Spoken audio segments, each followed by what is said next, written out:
યુગમાં જે આપણે બધા જીવી રહ્યા છીએ, આ યુગમાં આપણા સંપ્રદાય વિશે જાણવાની અત્યધિક આવશ્યકતા છે. આપણો પુષ્ટિ સંપ્રદાય માત્ર એવો એક સંપ્રદાય છે કે જેમાં તમે જેમ રહ્યો છો ને એ જ રીતે રહીને તમે ભગવાનને પ્રાપ્ત કરી શકો. બાકી બધા જ સંપ્રદાયોમાં તમારે કંઈક મૂકવું પડે ત્યારે પરમાત્મા મળે.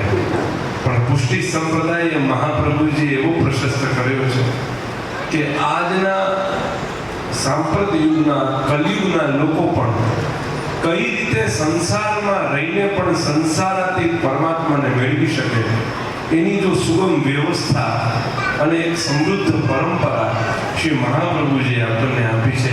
એ આપણો પુષ્ટિ માર્ગ છે, એ આપણો વૈષ્ણવ સંપ્રદાય છે.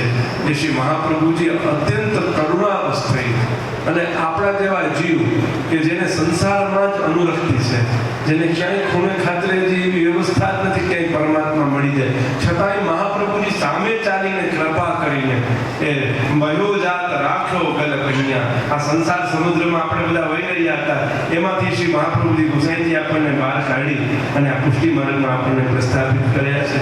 તો આ અત્યધિક કૃપા. પુષ્ટિ એટલે શું? પુષ્ટિ એટલે વગર પ્રયત્ને પરમાત્મા મળી જાય ને એને આપણે ત્યાં પુષ્ટિ માર્ગ કહેવાય.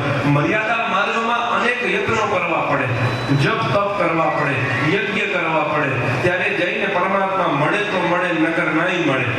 અને પુષ્ટિ માર્ગમાં એવું છે કે પુષ્ટિ માર્ગમાં પ્રભુ સામે ચાલીને જીવ ઉપર કૃપા કરે. એને ન કરવું હોય કોઈ ધરાલ પ્રભુ કરાવે એ પુષ્ટિ. પોતાનો માનીને કે ને તારે કરવું જ પડશે, ન કે ન કરે. બરાબર છે? આને પુષ્ટિ કહેવાય. તો આપણે બધા એવા માર્ગમાં છીએ જ્યાં પરમાત્માએ આપણું વરણ કર્યું છે, પરમાત્માએ આપણું ચયન કર્યું છે, પરમાત્માએ આપણને સિલેક્ટ કર્યા છે. એટલે ઉપનિષદો કહે કે યમે વેશ વૃતે તેન લભ્ય. પરમાત્મા કોને મળે? પરમાત્મા એને મળે કે જેને પરમાત્માની ઈચ્છા હોય કે મારે આ જીવ પર કૃપા કરવી છે, ત્યારે પરમાત્મા જઈને એ જીવને મળતા હોય છે.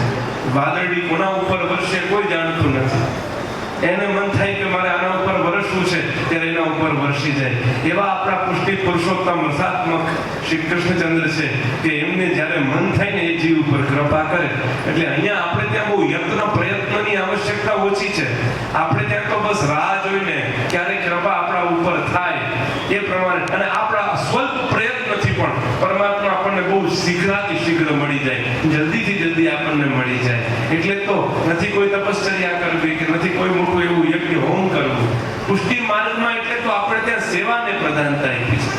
એટલે આજના યુવાનો છોકરાઓ બધાએ આની રમત બહાર લઈ જાય થોડીક વાર એને બહાર લઈ જાઓ એટલે બીજાને ડિસ્ટર્બ ન થાય. આજના યુવાનો, આપણા જે છોકરા છોકરીઓ છે, બાળકાઓ છે, બાલિકાઓ છે, આ લોકોને પુષ્ટિ સંપ્રદાય વિશે ખરેખર જોવા જઈએ તો હું જ્યારે જ્યારે બધાને મળતો હોઉં છું, વાત કરતો હોઉં છું, ખરેખર કોઈને એટલું નોલેજ જ નથી. એમ મેળે મેળે જે લોકોએ ધારણા બાંધી દીધી છે કે પુષ્ટિ માર્ગ એ અઘરામ અઘરો માર્ગ છે, પુષ્ટિ માર્ગ એ બહુ કઠિન માર્ગ છે, પુષ્ટિ માર્ગ એ આપણાથી થઈ શકે એમ જ નથી, બા અને બાપુજી જે કરતા એવું આપણાથી થઈ જ ન શકે, એવી રીતે કરીને આપણે એટલા બધા પીડા દીધા છે. એટલે આપણે બધા બહુ ગભરાઈ ગયેલા છે. અને જે યુવા વર્ગો મારા સાથે જોડાયેલા છે એ લોકોને બધાની એક જ કમ્પ્લેન છે કે અમને ખબર નથી પડતી કે આમાં મને સેવામાં જવું કેમ, કઈ રીતે મારે સેવાના અંદર પ્રવેશ કરવો. કેમ કે સેવાના અંદર એટલો બધો ભય લાગે છે. જ્યારે વાત એવી છે કે સેવાના અંદર જવામાં તો ભય મુક્ત થવું જોઈએ. માણસ જ્યારે ભગવાનના નજીક જાય ને એમ એમ એ ડરથી મુક્ત થતો જાય, એને સંસારનો ભય જતો રહે. હવે માનો કે તમે જેમ જેમ સેવામાં આવો એમ તમે ભય લાગતો જાય તમને અને ડર લાગતો જાય, તો એ સેવા સેવા કેમ કહેવાય? વધારે ડર ન લાગવો જોઈએ, ઉલટાનો તમારો ડર જતો રહેવો જોઈએ, ત્યારે તમે ભગવત સેવામાં ખરેખર ગયા કહેવાય. પણ આપણા બધાની ઉણપ એટલી કે આપણી સમજાવવાની એટલી ઉણપ કે આપણે આપણા બાળકોને યોગ્ય દિશામાં આપણે વાળવામાં ક્યારેક અસફળ રહ્યા છીએ. હંમેશા નથી કહેતો, ઘણા બાળકો ખૂબ સારી રીતે વળ્યા છે. અને પાછળના બાળકો બધા જ્યારે આવું કંઈક એમના અષ્ટક ને મંગલાચરણ ને બધું બોલતા હોય ત્યારે કેટલો આપણને અંદરથી હર્ષ થાય. એટલે આપણા જ બાળકો બાળકો છે અને કેવું સરસ પુષ્ટિ માર્ગના સંસ્કાર લઈને આજે તેઓ કાર્ય કરી રહ્યા છે. તો અંદરથી આપણને આનંદ થાય, પ્રસન્નતા પણ થાય. બધા એવા ના હોય પણ પ્રારંભ ઇન જનરલ આપણે વિચાર કરીએ સાધારણતયા અત્યારે આપણા યુવાનો જ્યારે બહાર ભણવા જાય છે એ લોકોને આપણે રાજકોટ મોકલીએ, એ લોકોને આપણે મુંબઈ મોકલીએ, આપણે અમદાવાદ મોકલીએ, ઓવરસીઝ મોકલીએ, ક્યાંય પણ વિદેશમાં જ્યારે આપણા બાળકો જાય છે, આપણે આપણા બાળકોને નાનપણથી શું સંસ્કાર આપ્યા છે ને એ સૌથી મહત્વનો પાયો છે. સૌથી પહેલી સ્કૂલ છે ને બાળકની એનું ઘર છે. જ્યારે ઘરમાં જે વસ્તુ શીખશે ને એ એના ગર્ભના અને મૂળ એના પરિવારના એ સંસ્કાર એના પ્રધાન રહેશે, એ આજીવન એ જ રહેશે.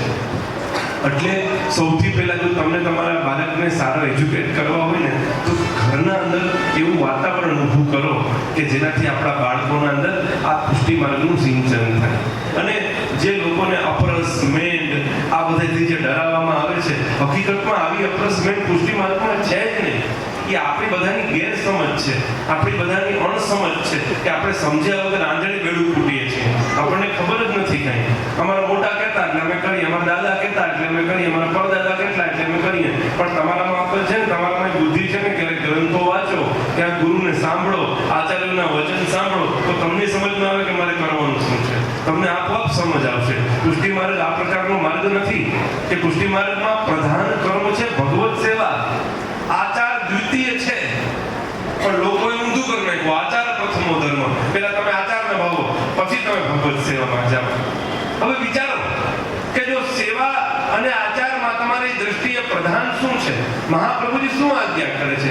કૃષ્ણ સેવા સદા કાર્ય. મહાપ્રભુજી એમ કહે છે ઠાકોરજીની સેવા કરો. જો સેવામાં સમજાવું તમને, સેવા બે પ્રકારની હોય. ત્યારે અહીંયા 3 દિવસ